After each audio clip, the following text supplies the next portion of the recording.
Ok. Bueno, ¿qué vamos a abordar? Aspectos epidemiológicos. Vamos a revisar a grandes rasgos la guía clínica GES, criterios DSM-5, ¿verdad? Para alcohol y marihuana, idealmente para el sábado esto, ¿no? Y el tema de la comorbilidad. Se ve el power, ¿verdad? Sí, profe. Súper. Muy buenas tardes, profesora. Buenas tardes. Sí se ve, profesora. Perfecto, muchas gracias. Entonces, algunos resultados de la 11º Estudio Nacional de Drogas en Población General de Chile del 2014. Primero que todo, preguntarle, hoy en día una palabra ya muy, muy conocida, la epidemiología, ¿no?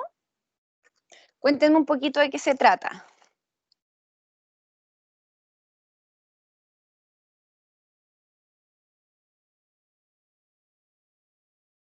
¿En qué consiste el estudio de la epidemiología?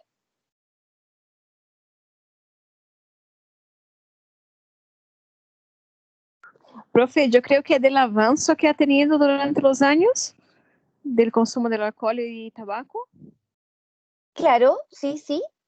Mira, la epidemiología como disciplina se dedica a estudiar, es como el estudio de las enfermedades. ¿M? Ya. Entonces, ahí hay al menos un par de conceptos que son reinteresantes, entre ellos, por ejemplo, la prevalencia, ¿no?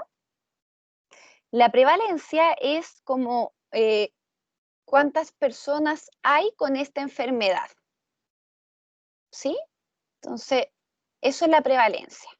Por otro lado, está la incidencia, que también es un dato epidemiológico muy importante, porque es como, como cuántos casos aparecen de esa enfermedad, cuántos casos nuevos. Yo creo que por eso todo lo que le estoy hablando le resuena con todo el tema del coronavirus, ¿verdad?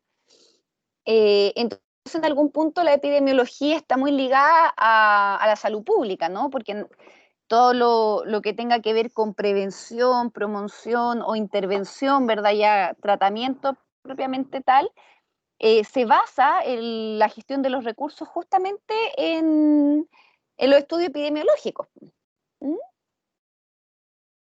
Entonces, bueno, este primer gráfico nos habla de la evolución de prevalencia de consumo de tabaco y alcohol, ¿sí? Acá con el color rojo vemos alcohol al mes y aquí tabaco diario. ¿Mm? Vemos, por ejemplo, que el periodo con mayor prevalencia comprende entre el 2002 y el 2006, ¿sí?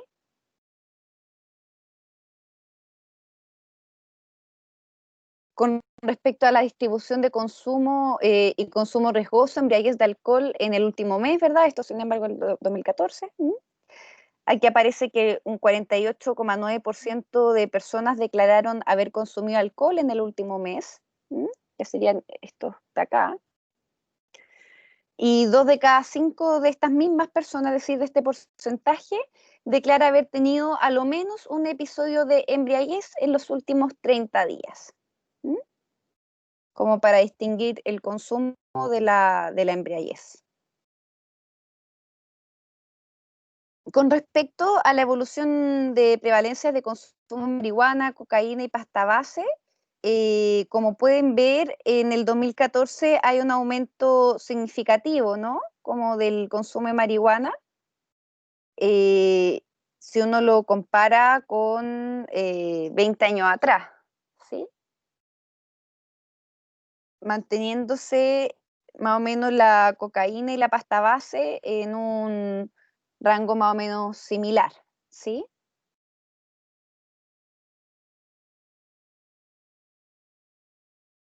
Hasta acá, ¿comentarios?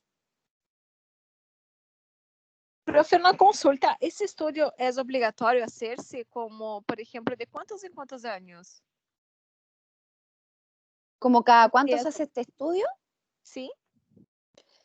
La verdad es que yo rescaté este último estudio y claro, es como el 11º.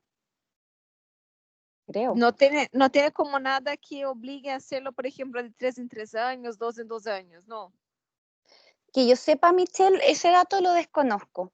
Lo que sí Ya. interesante este estudio es que es la población general de Chile, entonces como contempla diferentes zonas demográficas, es desde Arica hasta Punta Arenas, entonces en ese sentido es como un estudio bien Ya, power. bien ¿Mm? detallado. Ujú. Sí. Acá, en la evolución de la prevalencia de consumo de marihuana durante el último año, ¿sí? Considerando el 2000, o sea, en el 2014, según sexo, edad y nivel socioeconómico, aquí sale comparado por género, ¿no? Profe, Existiendo, no se ve dígame, la pantalla, ¿cómo? no se ve el power. Ah, ¿en serio? Sí, Pero me habían dicho que se veía. sí, se salió hace poquito. Ah, ya. Mm, ay, Ahí sí. sí. Es que cuando pongo la pantalla grande, no sé por qué a veces tiende a salirse, por eso en general lo veo así, como más chiquitito, porque ahí no se me sale. Ahí lo voy a poner así. ¿Ya? Bueno, aquí se puede ver que en términos de género, los hombres ha existido un aumento significativo, ¿sí? Desde un 9,8 hasta un 14,6%. En la mujer también ha existido como casi el doble, ¿no? De aumento del 2012 al 2014, pero que no alcanza, o sea, es como un poquito, es como la mitad y un poco más del consumo promedio en los hombres. Aquí en términos de edad, ¿sí? De rango etario, podemos apreciar que en el 2014 existe una prevalencia del consumo de marihuana en el 24% de la población. ¿Mm? Al 2014. Y acá, en términos como de estratificación socioeconómica, se aprecia que, bueno, ya en el 2014 hay como porcentajes más o menos similares, ¿verdad? Hay como un leve aumento en el sector alto.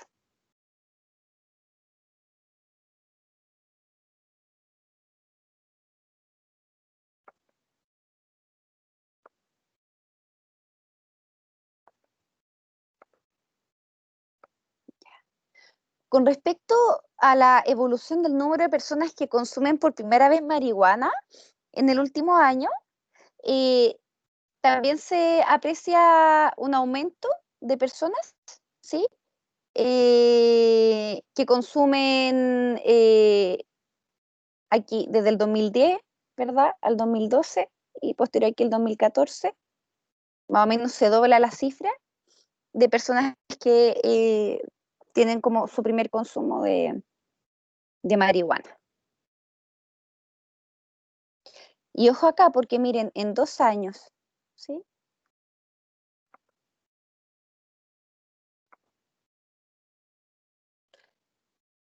Aquí con respecto a la evolución de la prevalencia de consumo de cocaína durante el último año, según sexo o género, ¿no? Edad y nivel socioeconómico, encontramos justamente que en la población masculina en el 2014 hay, quizá en términos porcentuales no es tanto, no es como un 2,2%, pero es bastante más significativo que en el consumo de las mujeres. ¿Cómo creen ustedes que se podría explicar eso?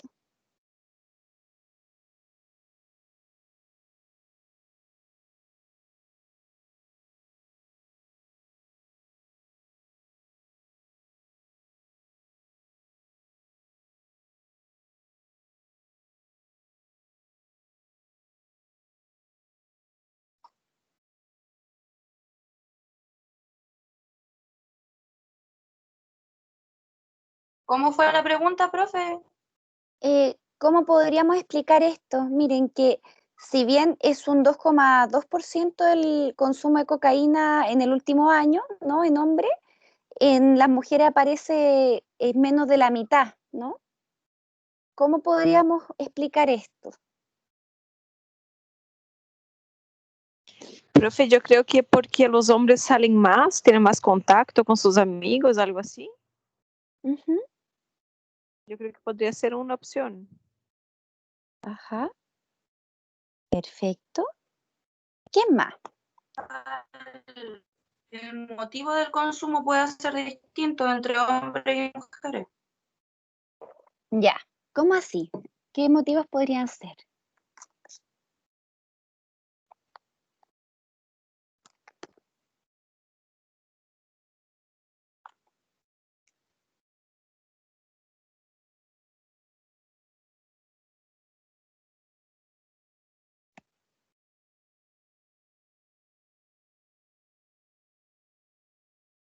¿Cuál Igual podría? depende mucho de los casos, profe. ¿Cómo? Depende mucho de cuál sea el motivo y de los casos, porque la reacción de la mujer al consumir o al llegar a un consumo es muy distinto y diferente al hombre. Ajá, por eso, ¿cuál se te ocurre con relación a la cocaína? De lo que has escuchado, de las preprácticas.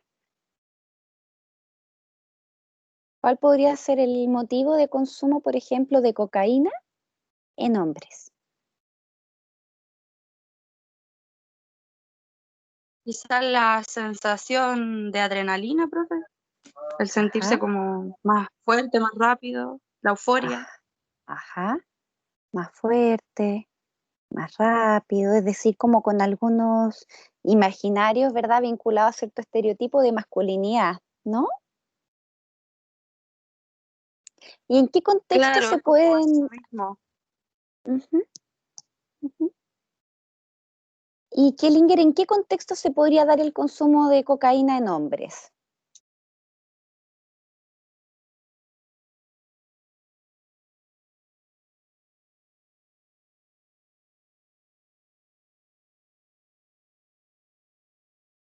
Quizá en el área donde tienen que estar como despiertos. O sea, yo por lo menos suelo Eh, conocer algunos casos de personas que conducen mucho o trabajan de noche y buscan esa sensación de estar despiertos.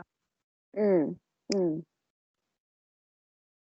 tal cual. Sí, hay ciertos contextos que pudiesen estar como asociados, ¿no? No que sean francamente determinantes de forma unicausal, pero sí como contextos que pudiesen estar más asociados. ¿M? Tal cual, sí. Y bueno, con respecto al rango etario, se puede apreciar que existe una mayor prevalencia ¿verdad? En el año 2014 en jóvenes entre 26 y 34 años. Miren qué interesante. Este rango etario, ¿por qué cosas se caracteriza?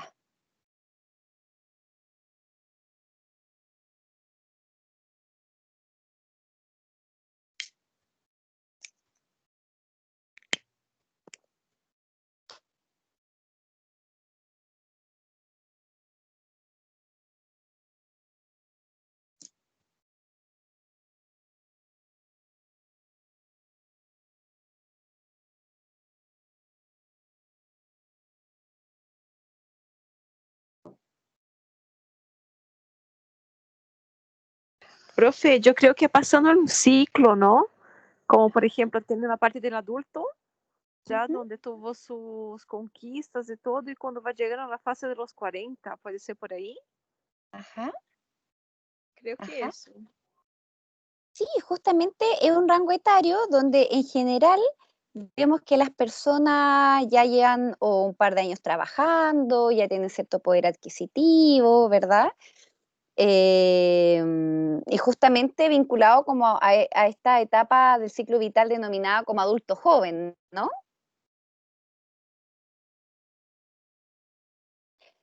Eh, y miren acá, y al menos en esta encuesta aparece que habría una mayor prevalencia en un estrato socioeconómico más bajo que en el medio y en el alto, ¿no?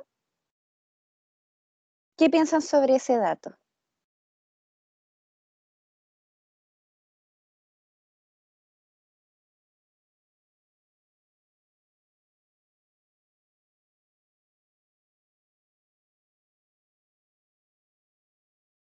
Quizás porque es como más accesible en algunos casos, profe. Ujú. O lo ven como un determinante, que porque tú soy como, por decirlo así nomás, como soy pobre o soy de los de abajo, Ajá. Tú dices un por poquito eso como el 100% el factor más grande, para como que fueran los consumidores más grandes, solamente las personas que quizás son de clase económica baja. Ajá, ajá. Ujú. Bien. ¿Alguien más que quisiera complementar a la compañera? Profe, yo creo que El esta profe, dice existencial, como que a los 40 creen que tiene que tener una realización de carrera, de bienes materiales y todo, y si ven que no lo conquistan, como que un escape. Ajá, ajá. Un poquito, mira, qué interesante, ¿no? Es como esta idea del exitismo, ¿no? Como de tener, del tener, ¿no? De la lógica del tener y qué pasa si es que eso no se logra, como eso pudiese, o al contrario, se logra y quizás está muy vinculado al tema del acceso. ¿Mm? ¿Alguien más iba a decir algo?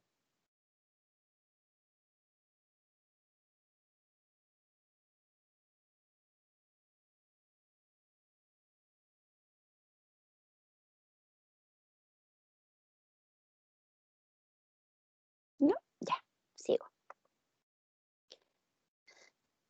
Ahora bien, respecto a la prevalencia de consumo de pasta base durante el último año, según sexo, edad y nivel socioeconómico, encontramos que no hay mucha variación de un año del 2012 al 2014, ¿verdad? En género, siendo más marcado en hombres que en mujeres. En términos de rango etario, encontramos algo más o menos similar al rango etario de cocaína, ¿no? Es como aquí entre los 26 y los 34, esta etapa que podríamos denominar como de la adultez joven, ¿sí? De ya cierto manejo de ingresos. eh, ¿Va? ¿Qué pasó? Dice que, que alguien está compartiendo pantalla.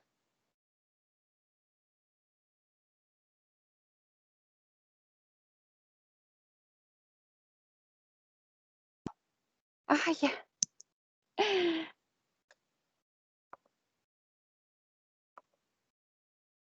En términos de rango etario, sí, me queda ahí, ¿verdad? Es como también se aprecia un aumento respecto a como a los otros rangos, entre 26 y 34, y también aparece como una mayor prevalencia en un estrato socioeconómico bajo. ¿M?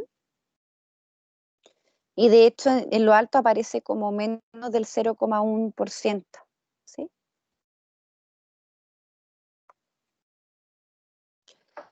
Algunas conclusiones de esta encuesta realizada en 2014 fue que, bueno, la enorme mayoría de la población nunca consumió sustancias ilícitas, sin embargo, la minoría que consume está en aumento. ¿Mm? La mayor concentración del consumo se da en población adolescente, joven y vulnerable socialmente. ¿Mm? El alcohol merece especial atención debido a que casi la mitad de la población que consume declara consumo riesgoso reciente, siendo justamente esto el principal factor de riesgo en la salud de chilenas y chilenos. Se detiene el descenso observado a lo largo de la década pasada para el consumo diario de tabaco, y presenciándose una tendencia al alza en mujeres respecto al 2012, en este de acá. El de tabaco, ¿se acuerdan? Pero no tengo el gráfico de las mujeres, pero sí como que se va un poquito a disminución.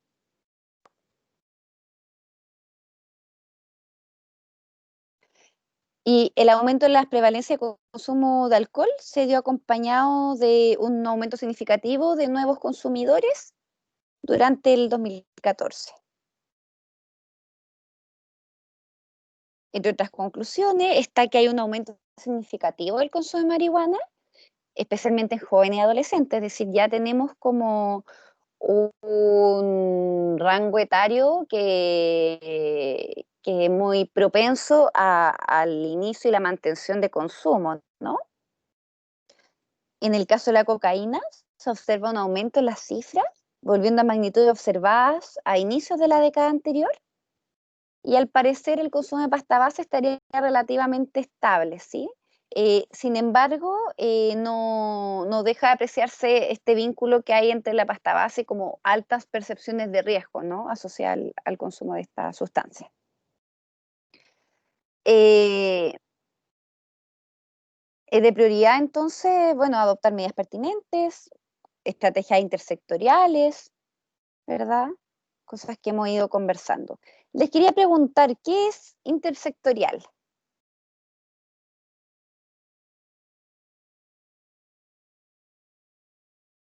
Porque algo que se habla harto en la salud mental comunitaria, ¿no? Como de lo intersectorial. ¿Qué es eso?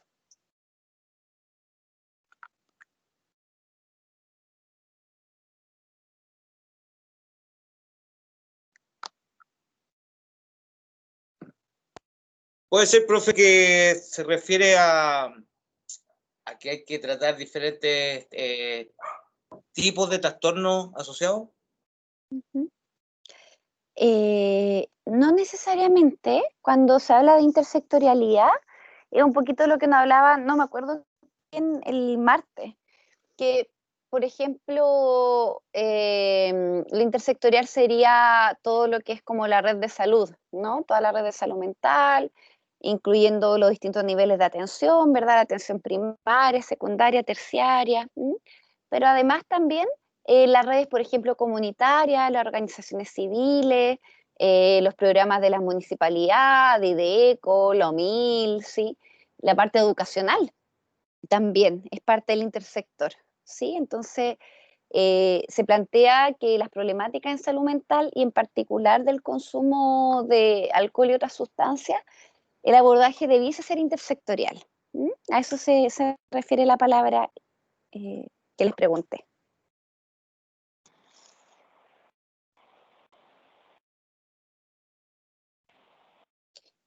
Bueno, y como conversamos la semana pasada, ¿verdad? Efectivamente un desafío en la salud pública. ¿Mm? Y particularmente también es importante considerar que como está muy focalizado en adolescentes, ¿verdad? Hay todo un tema de derechos sociales de protección, ¿no? De salud, centrado especialmente en niños, niñas y adolescentes. Bueno, con respecto al GES, está el consumo perjudicial y dependencia de alcohol y otras drogas en personas menores de 20 años. Pregunta, ¿qué es el GES?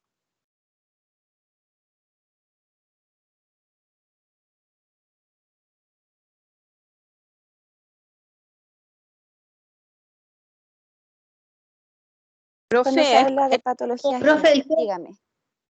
¿Sí? uy, empezamos a hablar varias ahora. Claro. Rapidito, yo creo que como el auge, ¿no? Que te da como el beneficio de poder pasar en médicos medicamentos con bajo costo o costo cero, dependiendo.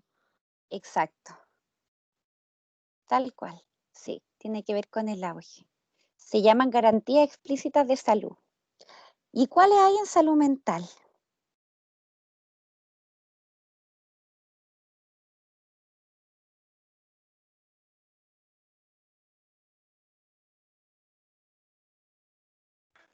Profe, hola. Hola. Mire, en relación a eso, por ejemplo, nosotros el tema complementario de consumo, nos hicieron una pequeña capacitación en relación, yo sé igual ubico, y nos hablaron un poquito de lo que, cómo se, por ejemplo, que tiene como ciertos cuadros depresivos o trastornos, tienen el derecho y la garantía de salud mental, ya sea los COSAM y todo eso, ya sea atención con psicólogos, neurólogos, nos dieron toda esa explicación. Ujú. y el tratamiento de el tema farmacológico también, que se tienen que retirar y que los cubren el mismo Estado. Ajá, ajá. Ahí yo quiero hacer algunas apreciaciones técnicas, ¿sí? Efectivamente, por ejemplo, en un COSAM o en un dispositivo terciario de salud mental, se pueden atender patologías que no son necesariamente GES, ¿ya? Ya, profe.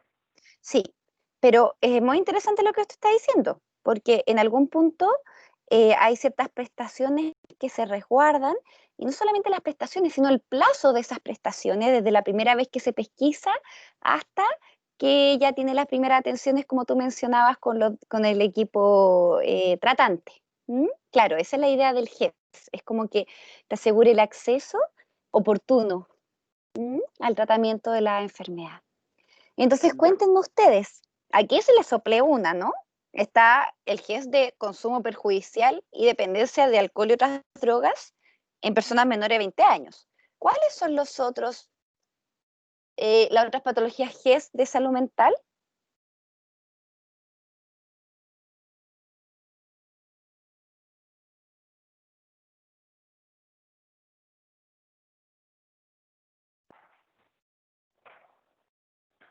Profe, disculpe nuevamente, los que son Nos pida cuadros disculpas por psiquiátricos. opinar. Dele nomás. No, el tema, por ejemplo, los tratamientos por aquellas patologías o cuadros esquizofrénicos, por ejemplo, La esquizofrenia. enfermedades. La ¿Mm? esquizofrenia es el primer, empezó a correr desde el 2005. Es la primera patología de salud mental que se incorpora al GES. Muy bien, Jorge. Ya, ya, profe, ¿Cuál más? gracias. Profe, ¿Sí? ¿podrá ser como las depresiones o no? Perfecto. También. La ¿puede ser? depresión. Ya. La depresión está en el GES. Muy bien. ¿Cuál Ah, más? Nos quedan dos, porque hay una que se incorporó el año Profe, pasado. Dígame, puede Alejandro. ser la bipolaridad también. Aquí Alejandro. Perfecto, Alejandro, la bipolaridad, tal cual, sí. Y de Sí, hecho, justo en ese orden, esquizofrenia, creo que el 2006 depresión, creo que el sí. 2007 la bipolaridad, después se incorpora este que estamos viendo hoy. Y el año Ya. pasado, ¿cuál se incorpora? Acuérdense que el año pasado se incorporan 4 patologías GES en general, pero una específica de salud mental. La drogodependencia foi uma? Ah, claro, esta estaba, sí. Já Hasta el año estava. pasado eran Ah, 4, ahora son 5. Sí. ¿Cuál es la quinta?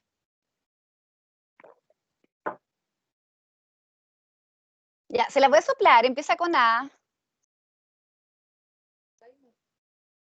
¿Ah? adicção. ¿Ansiedad? No, ninguna de las anteriores. ¿Trastorno de ansiedad?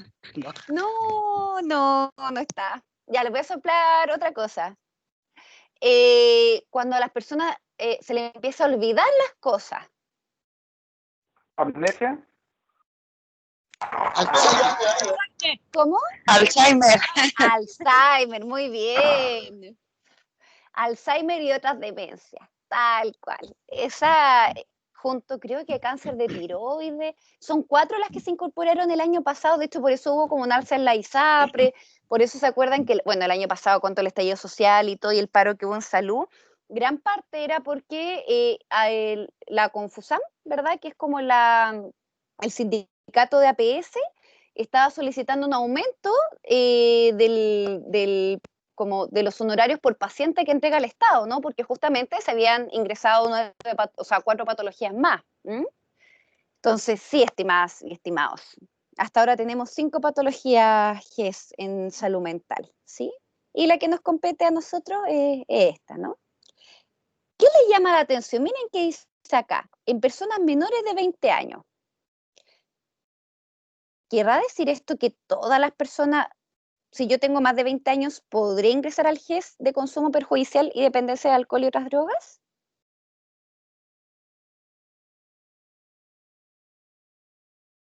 Profe, disculpe, ¿puede repetir la pregunta? Sí, claro. Si yo tengo un consumo perjudicial y dependencia de alcohol y otras drogas, pero tengo 24, ¿podría ingresar al GES? Por ejemplo, yo por experiencia y conocimiento, yo tengo entendido que sí, profesora. Al GES no, porque mira, en personas menores, No. lo que no quiere decir que no reciban prestaciones, po, solo que no son del tipo GES, ¿cachai? ¿Mm? O sea, no Ya. clasifican el programa GES. Exacto. Entiendo. No es que no se puedan tratar, por supuesto que se puede, pero no ingresa como patología GES. Y recuerden que la gracia del GES es como garantizar el acceso oportuno. Una vez que se pesquisa, generalmente ustedes saben que los lugares de pesquisa son EAPS, ¿no? En los CEFAM y en los CESCOF, ¿sí? Entonces, eso. Y acuérdense que el GES también tiene como una canasta de prestación especificada, ¿m? Para los tratamientos. Por eso, por ejemplo, pasó la esquizofrenia, que la esquizofrenia, si bien su prevalencia es muy bajita a nivel mundial, es como un 1%, la enfermedad es tan cara, es tan costosa, los fármacos, los tratamientos con terapeuta ocupacional, con psicólogo, el tema como de los chequeos con el psiquiatra, que por eso, por ejemplo, se justificó para estar en el GES. Si bien su prevalencia es bajita, los efectos son muy costosos, es muy costoso el tratamiento, ¿sí? Profe, una consulta para la esquizofrenia, pero eso no tiene remedio, ¿cierto? O sí, no, pues, ay, no sé. Ya se O sea, ¿la califica, persona se cura de la esquizofrenia o no? es una gran pregunta, es una pregunta de la psiquiatría, sí, desde su inicio. Mira, lo que, al menos mi experiencia, lo que yo he visto, que claro, es una enfermedad que es crónica. ¿M? Entonces, en general, las personas se tienen que mantener en tratamiento cuando ya están compensadas. El tratamiento puede ser ambulatorio, ¿no? Entonces, como yo digo que el hipotiroidismo es crónico y siempre voy a tener que estar en tratamiento, ¿no? Me tengo que tomar ¿cómo se llama? Ay, se me olvida. Eutirox. Eutirox, sí. ¿Cómo se llama el bioequivalente? Ay, levotiroxina. Sí. Me tengo que tomar levotiroxina, ¿verdad? Todos los días, claro. Y, claro, tiene un tratamiento crónico. Es un tratamiento como para tener una mejor calidad de vida nomás entonces, pero no es algo que se pueda decir, oye, tú te tomas esto y te sanas, no. Sí, sí. Ya, okay, gracias, profe. Que son bien llamativos, que de pacientes que con esquizofrenia que han dejado los tratamientos y andan bien, pero son los menos en términos como proporcionales. Pero en general, claro, una enfermedad que es crónica. Yo he tenido la hermosa oportunidad de ver personas que se compensan, que no sé, terminan su estudio, que vuelven a su trabajo, que vuelven a cumplir sus roles, ya sea parentales, ¿no? Pero sí, es como hay que estar ahí con cuidado, po, con el cuidado pertinente. Sí. Y ya pues, la Organización Mundial de la Salud señala que el consumo nocivo de alcohol en adolescentes es considerado, tiene que ser considerado por los países como un problema de salud pública, puesto que es causal fundamental de traumatismo, ¿sí? Ustedes ya conocen esto, ¿no? Pero traumatismo secundario a accidentes de tránsito, ¿sí? Escenas de violencia asociadas a muertes prematuras. Y una de cada 10 muertes en Chile se puede atribuir al consumo de alcohol,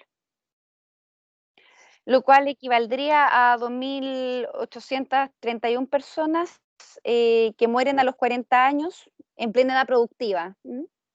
Y por otra parte, 8.788 personas que quedarían discapacitadas en esta etapa, que, ojo, los 40 sigue siendo una etapa como dicen ahí, de productividad, cada año por el consumo de alcohol. ¿Sí? Miren, aquí interesante, yo no sé si les he comentado, pero bueno, antes del coronavirus, ¿no? Chile estaba en un momento de transición epidemiológica. Chile, los años 70, 60, bueno, y el resto de Latinoamérica, ¿no? Como era muy común las enfermedades infecciosas, ¿sí? Y como mortales, por así decirlo. Entonces, bueno, en los últimos años, en los últimos 20, 30 años, comenzaron a aparecer estas enfermedades que son más bien crónicas, que no causan la muerte, pero que son como muy costosas para el sujeto en términos del tratamiento, pero también en términos de años de vida perdidos por discapacidad, ¿sí? Entonces, en esta transición epidemiológica están, por ejemplo, lo que les comentaba, el hipotiroidismo, diabetes, ¿verdad? Estas enfermedades que son crónicas, que es muy difícil que maten a alguien si es que, o sea, tiene que estar quizás muy descompensado, ¿no? Y no tener acceso a tiempo a un recinto de salud. Y lo mismo pasa también con las enfermedades de salud mental, po. O sea, uno no muere de una esquizofrenia, ¿no? Pero pucha que la productividad del sujeto disminuye, ¿sí?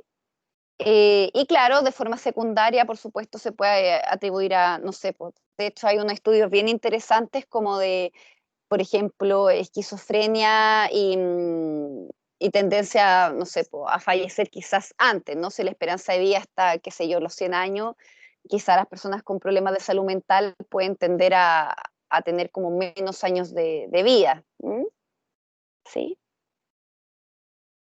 Bueno, y esa transición epidemiológica sigue, pero en algún punto el coronavirus nos vuelve a instalar en la lógica de enfermedades transmisibles, como posiblemente mortales, ¿no?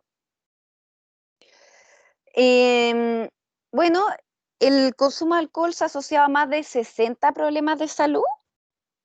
Por un lado, tienen atribución de causa completa, ¿no? Que usted hablaba la semana pasada.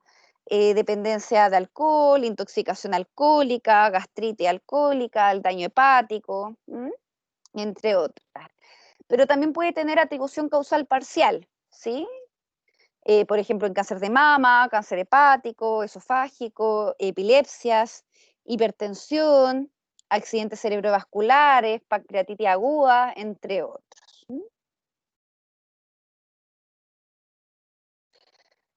Aquí, bueno, una imagen que nos muestra la guía GES del MinSal. Yo les voy a mandar la guía, ya, para que ahí no sé si ya la han revisado, si no la revisan. Y aquí aparece, como en esta breve infografía, alteraciones vinculadas al alto consumo, ¿sí? Agresividad, conducta irracional, violencia, depresión, nerviosismo. Pérdida de memoria, lo que hablamos la semana, o sea, con la semana pasada, el martes, esto que justamente el consumo excesivo puede generar daño orgánico. Y una de las áreas que se afectan del daño orgánico justamente es la memoria, ¿sí? Cáncer de garganta, de boca, envejecimiento prematuro, ahí aparece como nariz de bebedor. Debilidad músculo cardíaca, ¿sí? Es decir, mayor propensión a ataques cardíacos, insuficiencia cardíaca, anemia, alteración en la coagulación, ¿sí? Bueno, ya lo hablamos, daño hepático, mayor posibilidad de resfriados frecuentes, menos resistencia a infecciones, aumento del riesgo de neumonía, ¿sí? A propósito de lo actual, ¿no? O sea, de lo actual que ya viene hace unos meses. Temblores de mano, hormigueos, entumecimiento, déficit de vitaminas, hemorragia, inflamación grave del estómago, puede venir con vómitos, diarrea, malnutrición, inflamación del páncreas, úlcera, debilitamiento, ¿sí? Esto, claro, como alteraciones que asociadas al consumo de alto riesgo. Se ha informado que entre el 20 y el 65% de las mujeres que ingieren alcohol en algún momento durante la gestación y que el 5%, del 5 al 10% lo hacen en niveles suficientes como para poner en riesgo al feto. Y como saben, eso puede tener consecuencias directas en la formación del bebé, ¿sí? Como discapacidad intelectual. Ya no se ocupa mucho retardo mental, ahí en eso, si bien es del 2013, está un poquito desactualizado con los nuevos como formas de denominar las alteraciones, ¿no? Ya no se habla de retardo mental, sino más bien de discapacidad intelectual. Síndrome alcohólico fetal, bajo peso al nacer, ¿verdad? Problemas de hipoxia, etcétera. Es muy complejo el tema del consumo y las madres, ¿no? Porque está todo esto como em, de que si esto es pesquisado, ¿verdad? Por los equipos de salud, pudiesen eventualmente tener problemas como legales con la tutoría de la guagua, ¿sí? No sé si han escuchado algún caso.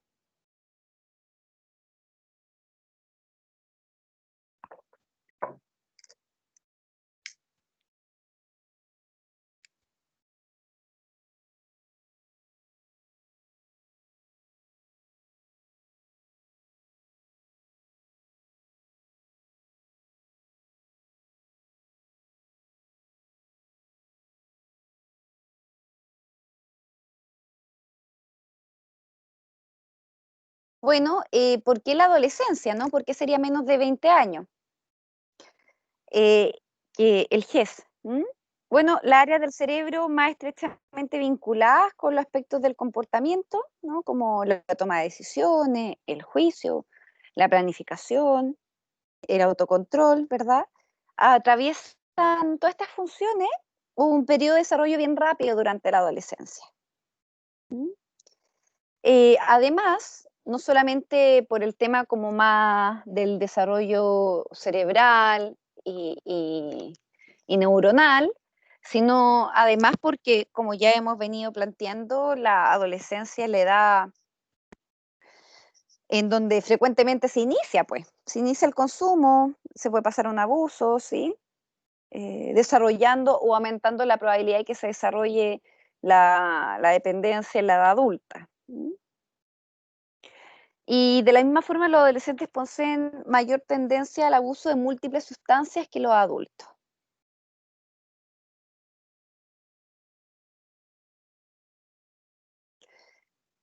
La guía que hace el MinSal, ¿no? Va dirigido, bueno, a profesionales de la atención primaria, por supuesto también a los de especialidad, ya sea el sistema público o privado. Recuerden que el GES no es solamente, por eso ahí le dice al alcance al compañero, el GES no corre solamente para el público, ¿sí? Para el sector público, también corre para el sector privado. Independiente de la previsión que tenga la persona. Eso sí, hay que estar inscrito, ¿no? En algún sistema previsional de salud. En atención abierta o cerrada, ¿sí? Que entreguen atención a adolescentes con sospecha o diagnóstico de consumo perjudicial o dependiente de alcohol y otras drogas. Entonces te dirigido a médicos generales, psiquiatras, neurólogos, pediatras, adolescentólogos, matronas, enfermeras, psicólogos, terapeutas ocupacionales, técnicos de rehabilitación de drogas, trabajadores sociales, etcétera. El documento no está elaborado para intervenir específicamente sobre el consumo de riesgo, que sería este consumo excesivo episódico de alcohol, al llamado binge, no sé si le pronuncio bien, binge drinking.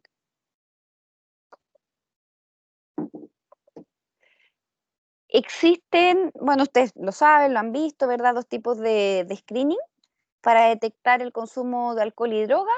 Por un lado son las pruebas de laboratorio, ¿verdad? Y también los cuestionarios. ¿Cuáles son las pruebas de laboratorio más comúnmente usadas en el sector público?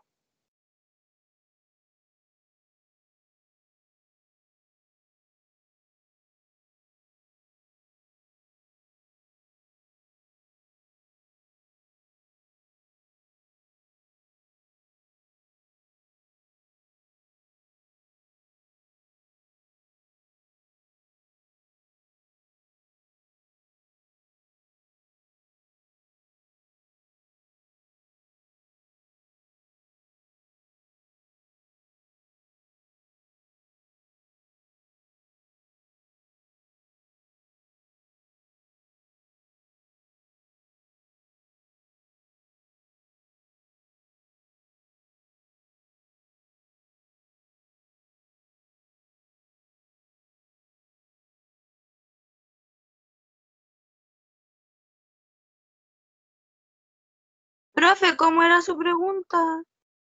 Que ¿cuál será el tipo de test más utilizado? No sé cómo se llama, pero ese que se supone que hacen soplar para ver si hay alcohol en la sangre. Ajá, como cuando, sí. Ujú. Y el otro que es el que lo hacen en algunas comunidades, que es para ver si ha hecho uso de alguna droga, o que incluso cuando hacen ese del alcoholismo, alcoholemia, no sé cómo se dice, también hacen que hagan números con el cuerpo. Bueno, nunca me lo han hecho, pero eso sé. Ajá.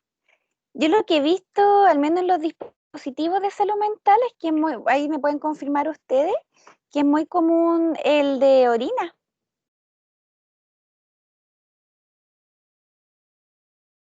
¿O no? Sí, profe, en las comunidades terapéuticas se realiza el de orina. Exacto. Sí, ese es como bien Como más común. rápido. Exacto, sí.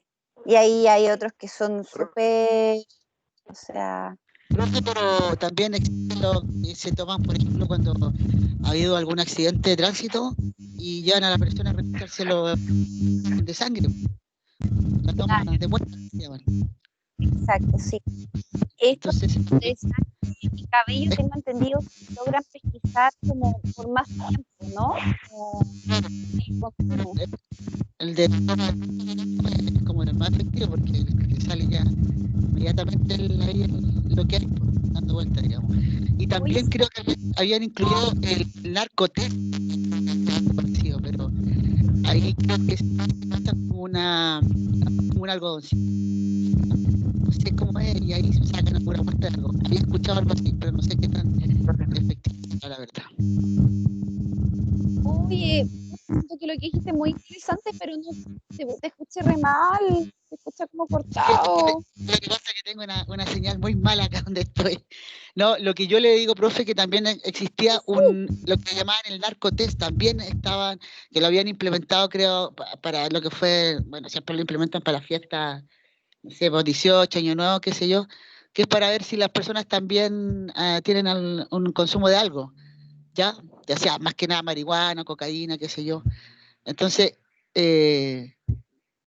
yo no sé si lo hacen como que le pasan una tórula algo en la boca, ahí y ahí obtienen alguna muestra de algo. No sé si será así efectivamente.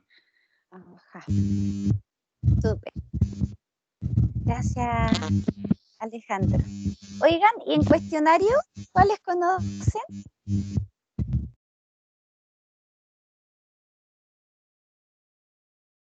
Porque una cosa son como estas pruebas objetivables, ¿no? Pero ¿cuáles conocen de cuestionario?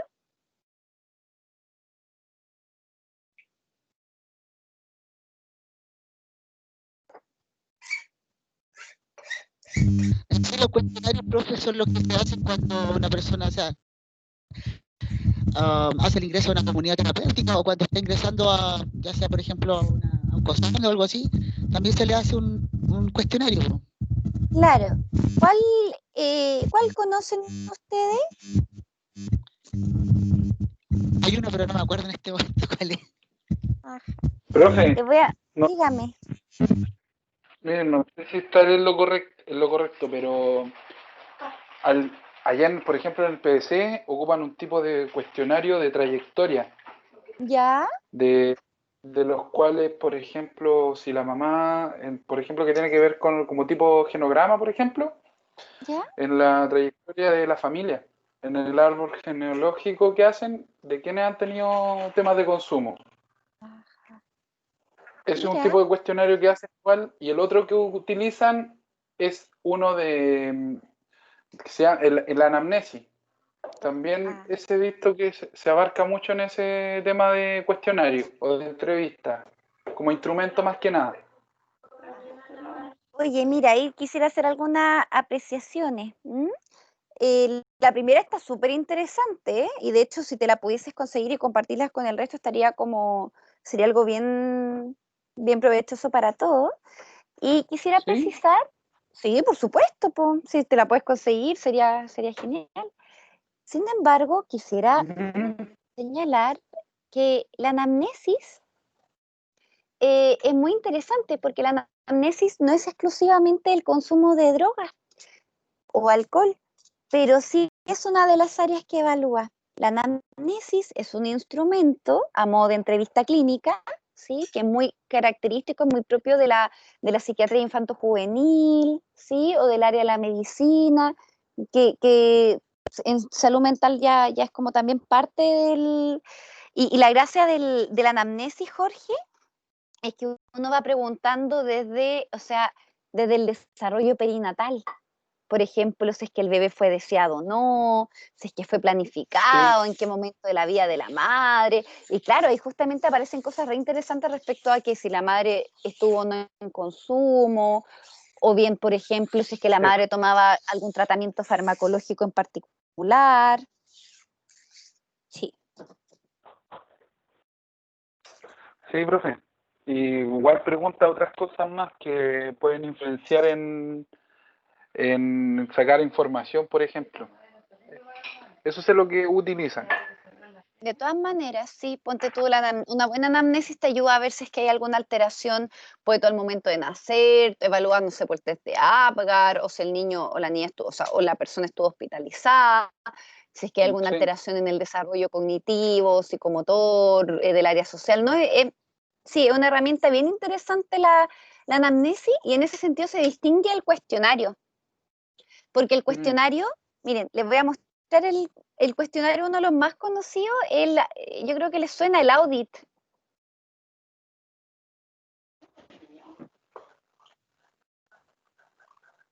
Se los voy a mostrar, ¿ya?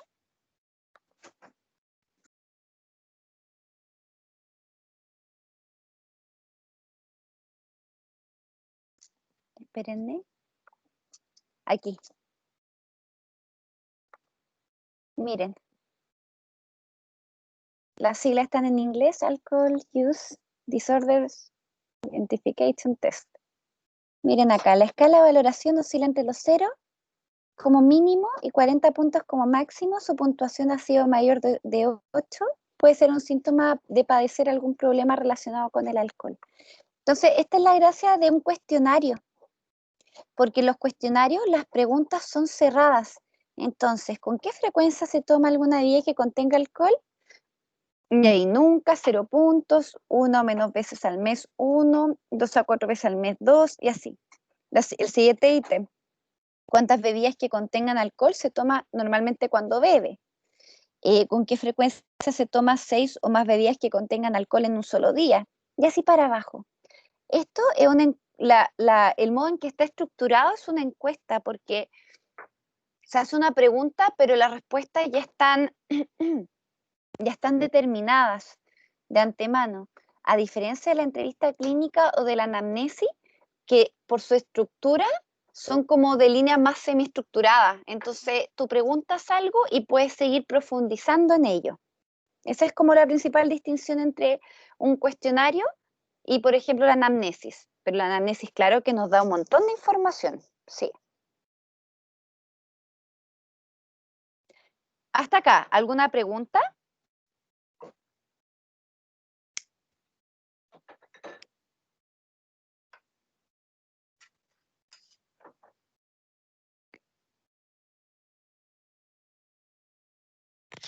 Por mi parte, todo bien, profe. Ya. Ok. Primero, antes de pasar a lo siguiente, ¿qué es el screening?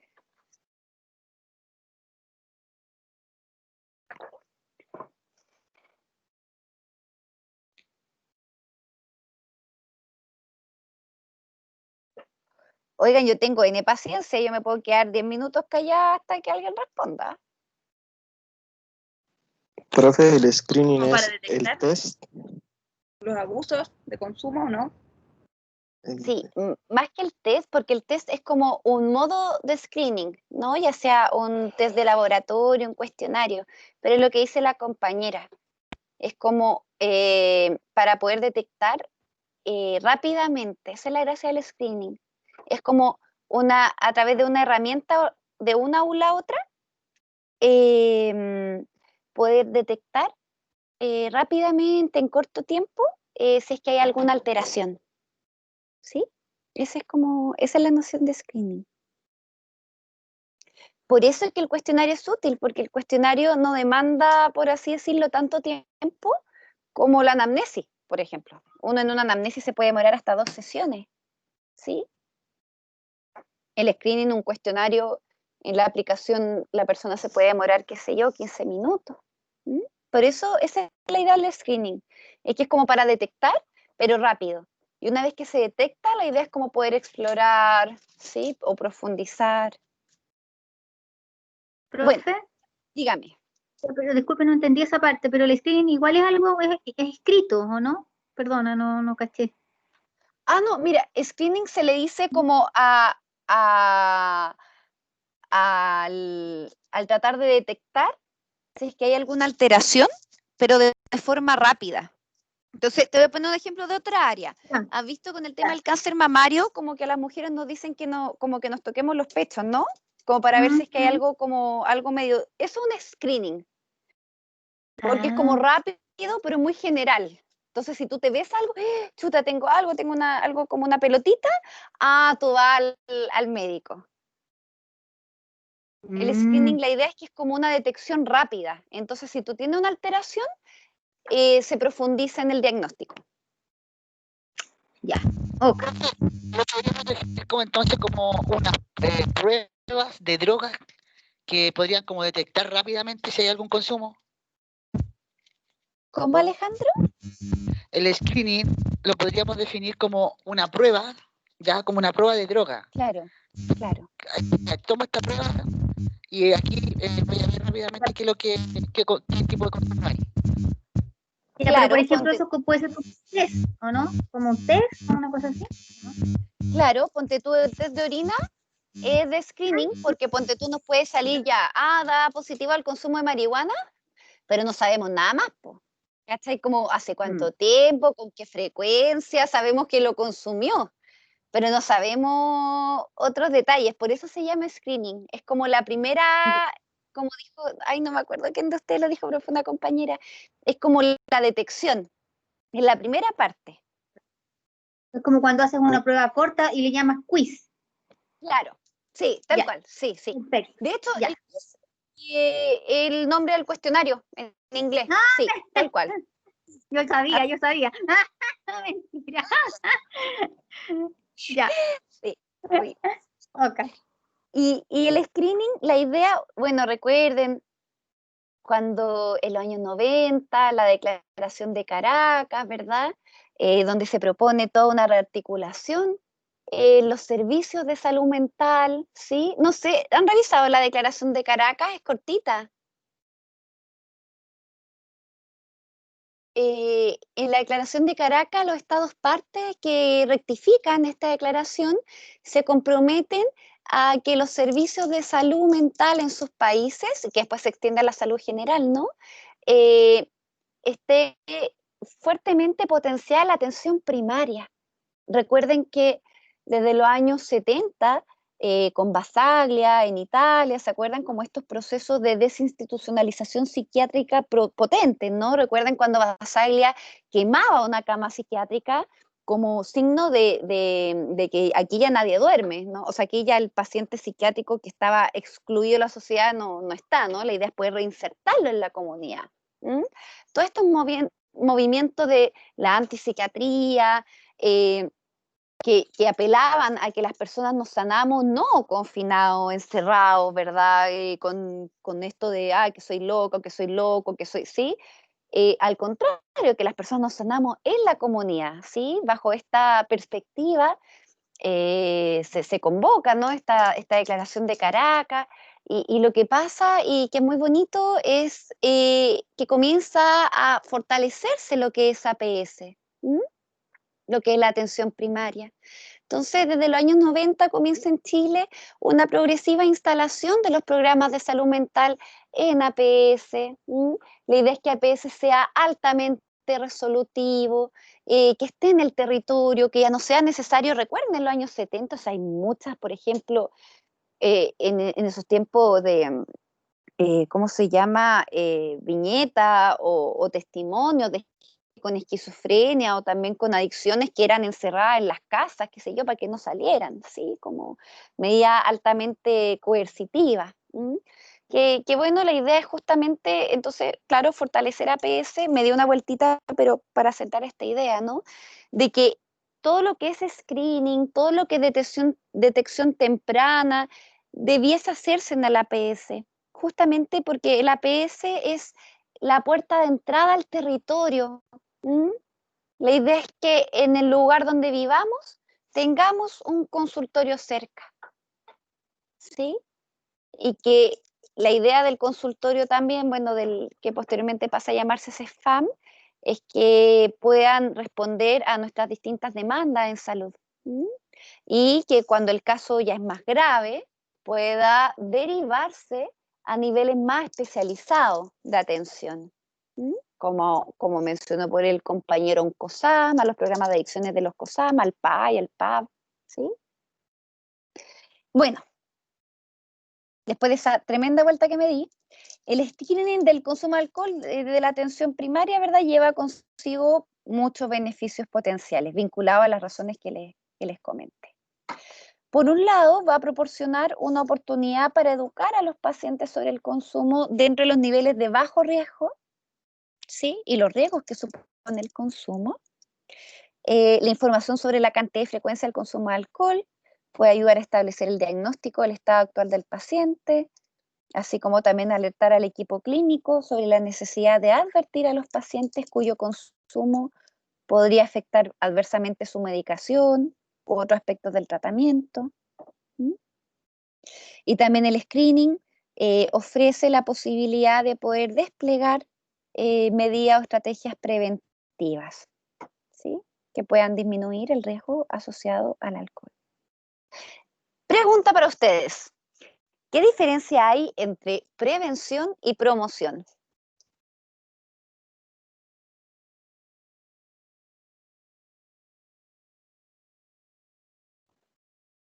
Prevención es como, se llama, Te escuché cortado. o alguna, y la prevención es Carlos, se te escucha cortado. No.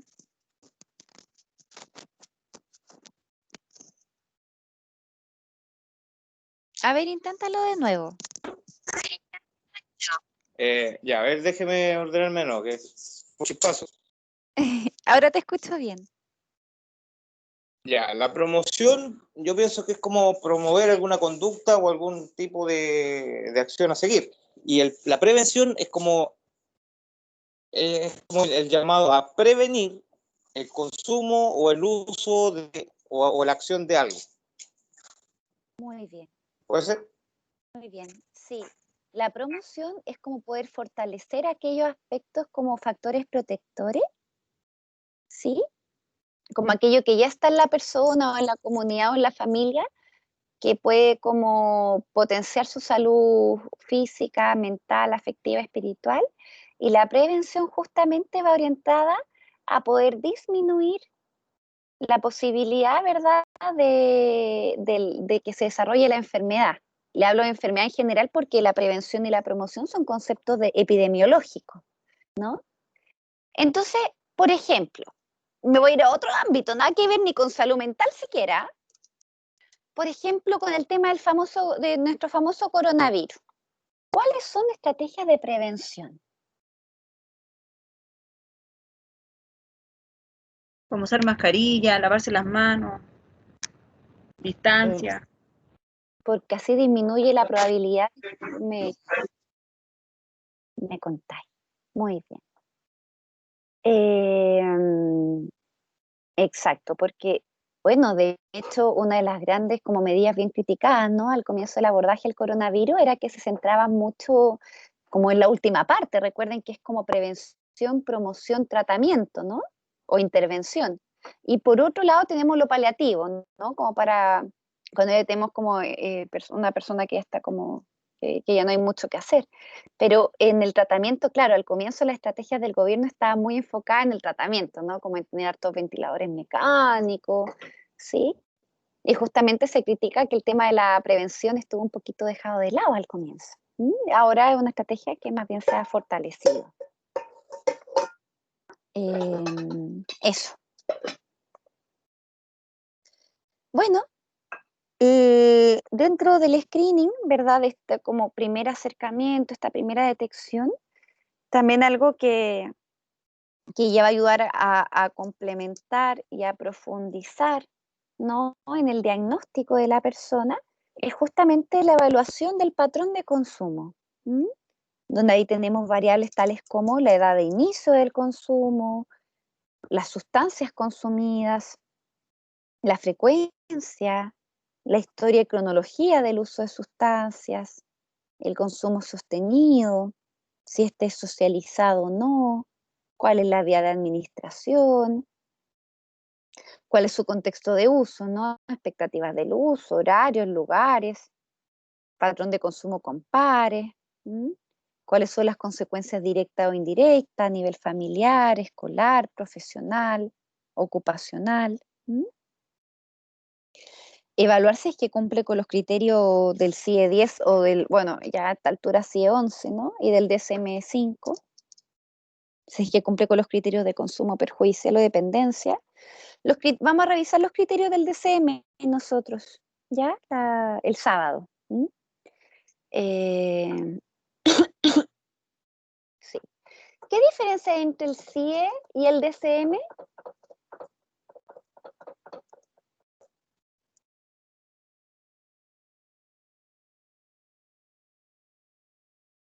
Ambos son manuales de clasificación de enfermedades. ¿La han escuchado?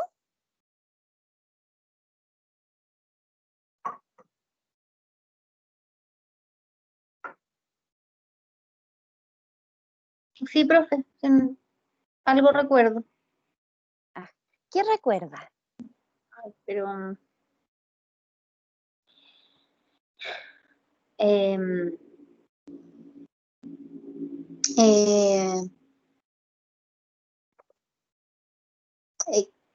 que no me acuerdo. No me acuerdo, pero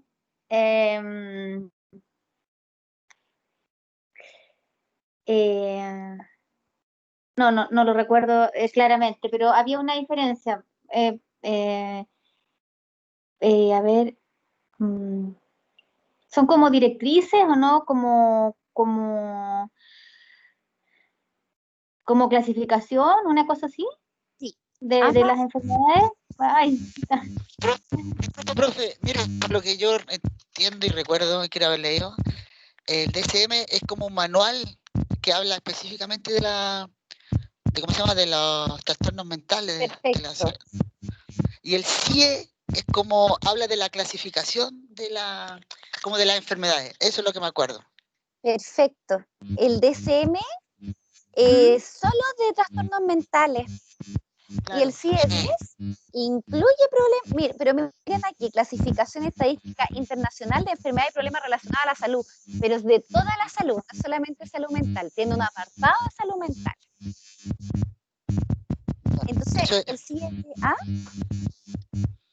No se me acordaba, profe, más o menos. Sí, no, súper. entonces es como el hermano chico. Después creció, se amplió. Claro, sí, una cosa así, tal cual. Sí, porque el DSM está a cargo de la Asociación de Psiquiatría norteamericana. Entonces, ellos van elaborando, ¿no? Criterios como de la enfermedad en salud mental. Y por supuesto las tienen que ir actualizando, por eso ahora tenemos el DSM-5, porque hecho en el DSM-2, por ejemplo, la homosexualidad era considerada una enfermedad mental, o estaba en infomanía, por ejemplo, y ahora eso queda súper, nada que ver. Actualización necesaria entonces, para los nuevos tiempos. Para los nuevos tiempos, tal cual. Sí, volvamos a lo... Ahí me fui, ustedes saben que me voy un poquito, pero porque encuentro que es interesante Bueno, motivación al consumo, ¿no? Lo que nos hablaba la Killinger al comienzo, ¿no? Como cuáles son los motivos del consumo. Y también los intentos pasados y actuales para controlar o detener el consumo. Más o menos en eso consiste esta evaluación del patrón de consumo. Bueno, junto a lo anterior y de acuerdo a expertos en práctica clínica, se agrega la importancia fundamental de considerar la evaluación de riesgos asociados con el uso de sustancias, ¿no? Y ahí ya cosas que ustedes manejan, riesgos asociados a las conductas sexuales, ¿sí? Asociados a accidentes, a sobredosis, algunos riesgos específicos vinculados a la vía de administración de la droga y también las autolesiones, ¿sí? O el riesgo suicidal. Yo les conté el martes que justamente un paciente que se está con una ideación suicida estructurada, ¿sí? Y ya tiene algunos rasgos impulsivos y además está o presenta consumo de alcohol u otras sustancias, como que el riesgo se eleva, ¿no? El alcohol justamente tiene un efecto de desinhibir, ¿no? Ciertas partes del cerebro que hacen que uno quizás no mida justamente las consecuencias. ¿Mm? Entonces, sí, también son como riesgos asociados.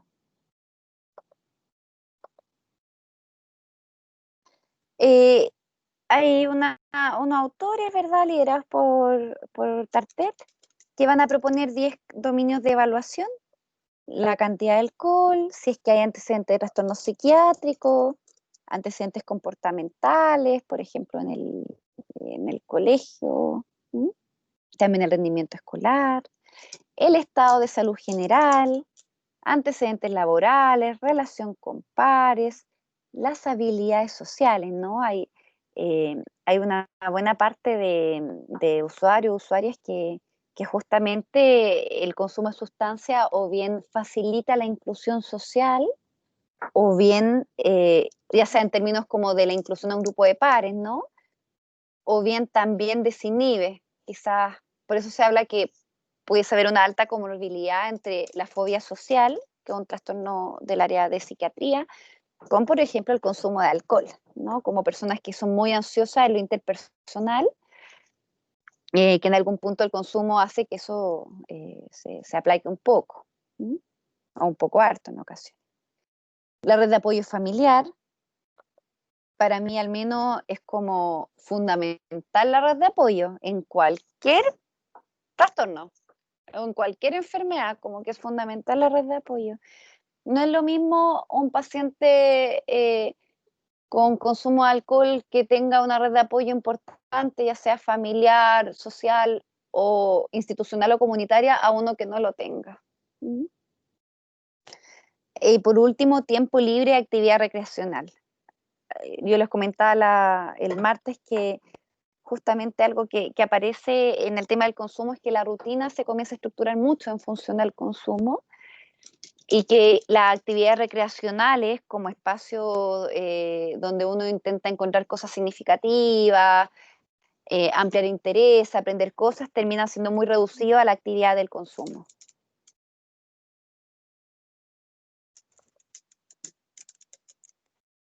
Entonces, bueno, hasta acá, ¿alguna pregunta?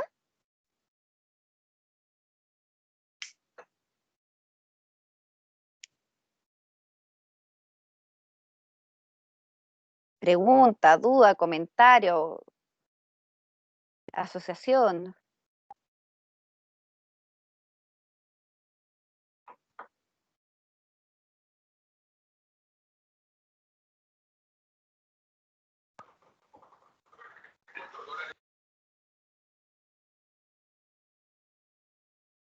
Profe, por mi parte, clarito, todo clarito. Ya. ¿Le estoy hablando de algo muy repetido? ¿Le estoy hablando de algo que amplía un poquito lo que ya saben?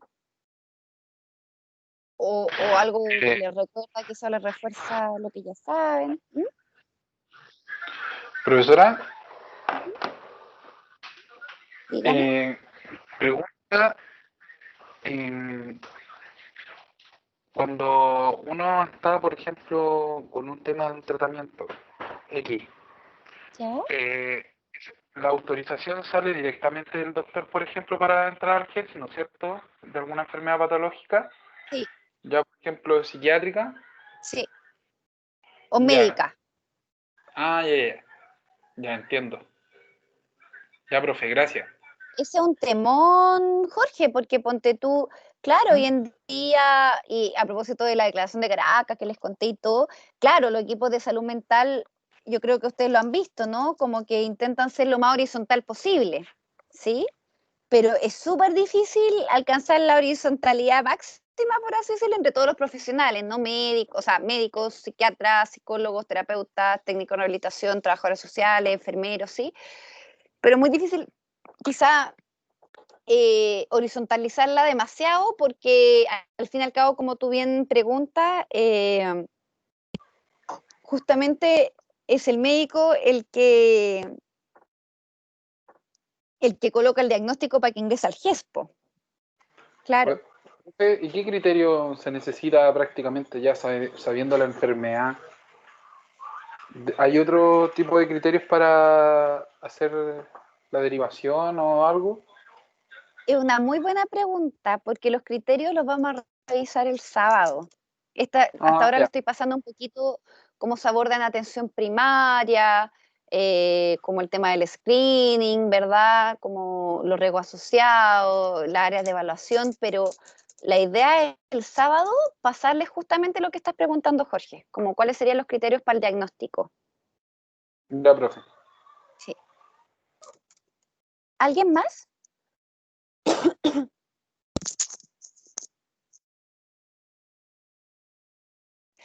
Yo no me acordaba que este curso fuera calladito. Lo voy a atribuir al GES, le iba a decir. Lo voy a atribuir al internet, ¿ya? Porque me acuerdo que ustedes opinaban harto. Bueno, el objetivo del tratamiento de adolescentes con consumo perjudicial de dependencia, o sea, y dependencia de alcohol y drogas, está vinculado a mejorar las condiciones de vida del adolescente, su bienestar en relación con los problemas vinculados al uso. Como ustedes saben, el ideal es la abstinencia. Por supuesto que es el ideal, pero quieralo o no, la realidad siempre es más compleja de lo que uno cree. Entonces, es importante ahí considerar también la cronicidad de los trastornos por consumo de sustancias en algunas poblaciones adolescentes, también como la naturaleza autolimitada del uso de sustancias y otros problemas relacionados. Entonces ahí, bueno, ustedes conocen, ¿no? Como estas perspectivas implementadas en ciertos sistemas de salud, ¿verdad? Algunos de reducción de daño, otros de disminución de riesgo. Y hasta acá quedamos, pues esto se los tengo que pasar el sábado.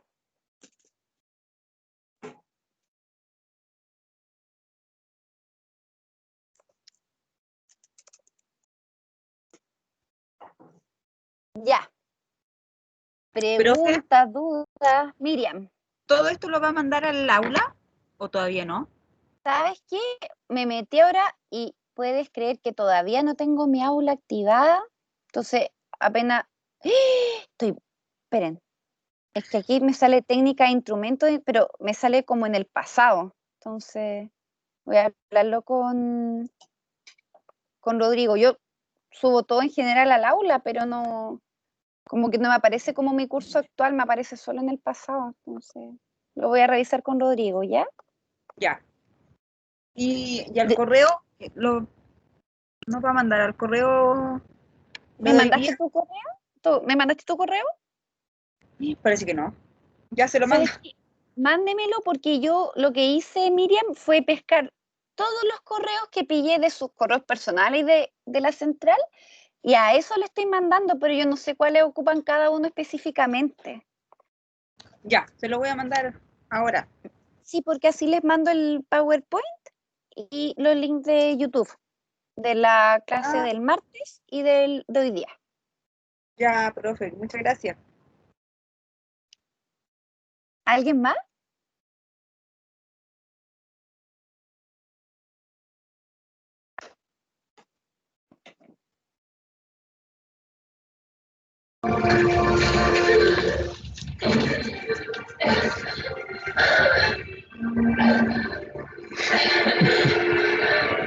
Manuel, parece que usted quiere decir algo.